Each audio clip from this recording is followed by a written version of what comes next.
barasaabka gobolka Saraar Axmed Cali Nuur ayaa ka warbixiyay howlgal ballaaran oo labadii cisho u dambeeyay maamulka gobolka Saraar ka degmada ciidamada kala duwan ee dhinaca amniga ee gobolkani ay qaadayeen oo lagu soo baabinayay baraago iyo dhismayaal kale oo dad shacib uga sameysteen goobo laga mamnuucay dhismayaasha oo lagu tala galay dhinaca dhul daaqsimeedka howlgalkan oo ay horkacayeen maamulka gobolka ka degmada Caynaba isla markaasina ay ka qayb qaadanayeen ciidamada kala duwan ee booliska asluubta iyo dadweynaha aad u tiro badan ayaa waxa cagta lagu soo mariyay isla markaasina la burburiyay dhammaan baraagihii dadka shacabka ay uga dhisteen deegaamadaasi go'aankan lagu burburinayo dhismayaashan iyo baraagahan cusub ee dadka shacabka ay ka dhisteen deegaamadaasi oo si wada jir ah go'aankeeda u gaareen wasaaradaha arrimaha gudaha wasaaradda beeraha iyo wasaaradda deegaanka isla markaasina ugu dambeyntii ay amarkeeda bixisay wasaaradda arrimaha gudaha Jamhuuriyadda Soomaaliland ee waxa howlgalkan ahaa mid si weyn loo soo abaabulay isla markaasina cagta lagu soo mariyay laguna awday dhammaan baraagihii iyo goobihii ay dadka shacabka ay ka sameysteen deegaamadaasi dhul daaqsimeedka barasaabka gobolka Saraar Axmed Cali Nuur oo howlgalkan labada cisho socday ka warbixinayay waxa uu sheegay in dhulkan baraagaha ay soo burburiyeen uu ahaa dhul dad shacib ah oo sameysteen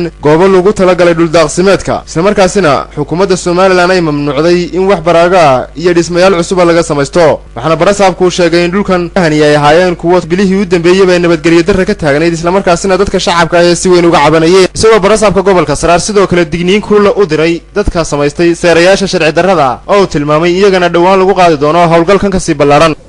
khamiistiina howlgal baan u galnay laba barkadood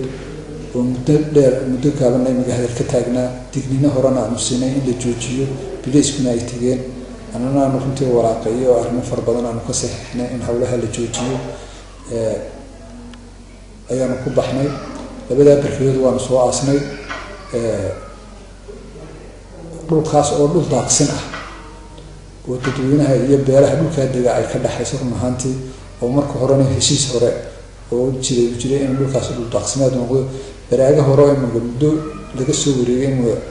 fara badan laga caasay baa jira oo dhowr jeer hore laga caasay oo loo diiday dadka imigana tiim ba socota wax cid gaar iyo reer gaar ay khusaysan midna maaha waxaan markaa jecelnahay dhammaan dadka gobolka Saraar jooga inaan noo sheegno